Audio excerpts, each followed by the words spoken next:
Thank you so much for doing this. You're welcome. This is your second visit since the earthquake, right? Yes. What made you visit again? Being the Goodwill Ambassador of the UNDP, so that's why I'm back again. But it was always in my plans, in my heart, to come back and look at the relief after the earthquake. You know, the works that has been done. How does the progress in reconstruction compare since your last visit? I mean, my first visit back was in May, straight after the second earthquake. So the devastation at that time, as you all can imagine, was pretty horrific. I think since a year over has passed, and it's been very sad because I think last year Nepal faced the worst years of the existence of your country. Worse than having two major earthquakes, you also had to deal with a blockade which devastated your country even more.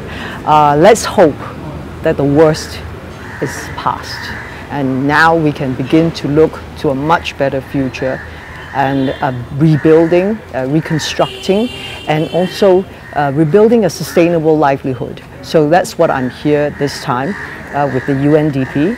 They have been working on projects for example, we were in Sindhachok where we built a dairy collecting center, and then in Ikhu there is the co-op where there is the financing management of 328 women.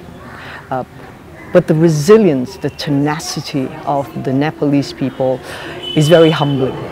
I believe as anyone in this kind of situation would feel that it's very frustrating, would hope that the rebuilding and things happen faster, because you want to go back to a home, you want to be able to, you know, continue and pick up and just get to work and do things like the past didn't happen. But it is a slow process. We do what we can to urge the government to be quicker on the budgeting, be quicker on to releasing funds in the right way. They have promised, as they said, to rebuild the homes in 3 years and the heritage sites in 5 years. This is for the economy, the well-being of the Nepalese people, and for tourism, for, you know, visitors to come back, because that is also a very major part of your income, to say. Nepal is a beautiful country, you know, and plus on top of that, the Nepalese are the most amazing, friendly, warm-hearted people that you will ever meet. So that's a great combination. Today I was in Bhaktapur. I see the bricklayers, you know, brick by brick, they are rebuilding the structures, the heritage sites. That is so necessary because we as tourists, we come here and that is your wonder. That is what we want to see. But the next time I come back, apart from, you know, catching up more on the projects that UNDP are doing here, will also to go hiking and trekking, because look at your mountains, you know, look at your hills. It is truly spectacular. So there's so much to do here. How do you think Goodwill ambassadors like you can affect change, you know, in countries you go, by the advocacy you do?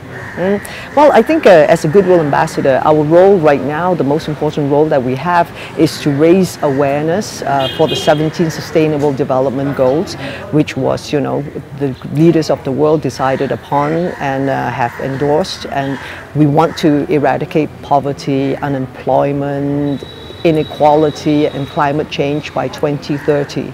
So it is our jobs, our duty to go out there and, you know, and pass the messages and make people be aware. Because if you are not aware, then you will not participate and you will not be able to contribute.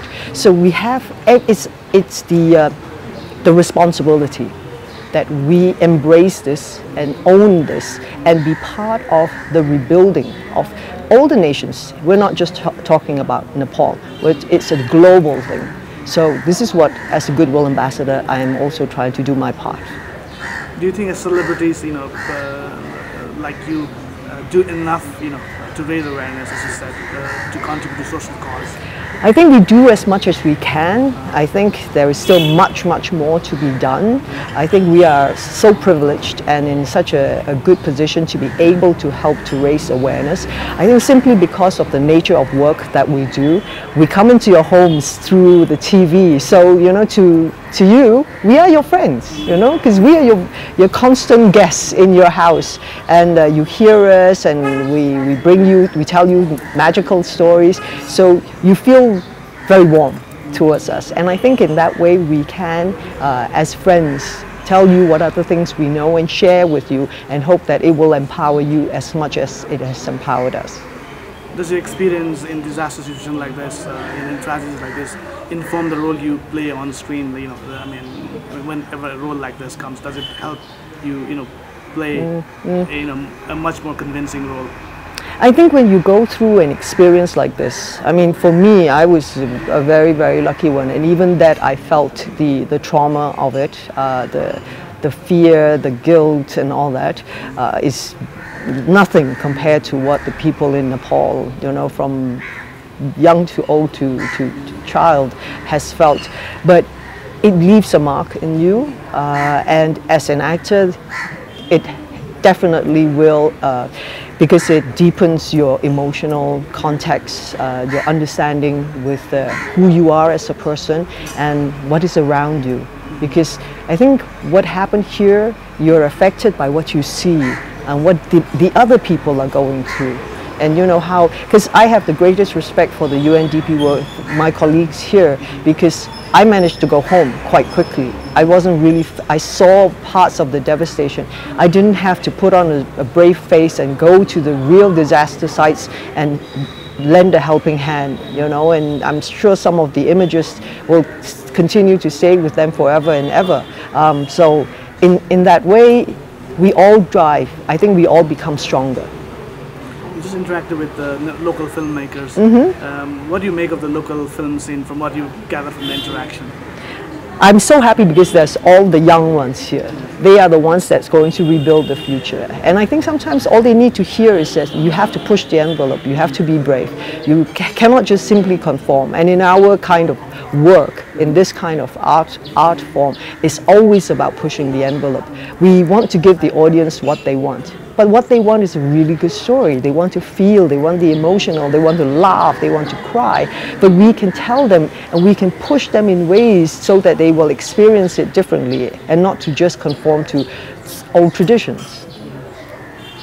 I mean, you know, you've been here like 2 times now. You plan to come again. I mean, oh, are absolutely. there any plans to like shoot your movies here? You know, if you have a say in the process. Well, you have a spectacular landscape that and I'm sure there are many, many stories to tell. So it was really interesting meeting the young directors, script writers, and all that. So hopefully, I would be able to get, you know, to work with them, because I'm sure there is a story where, you know, there's the interaction with because we are very similar. You know, in the way we think, in the spiritual sense, and also the way we look. So there could be a story there. Yeah. You said that tourism is very important for the revival economy after the earthquake. In a position as a celebrity, as a Hollywood star, you know, are you in a good position to help? You know, like to tell your friends, you know, others. You know. I think the fact that I'm here goes to show that the country is safe, you know, the places are safe to go and visit. It's a great show of confidence, and definitely when I go out, because I have a group of these friends who likes to go trekking, so we are going to plan to come back here and go trekking. Thank you so much. No, thank you.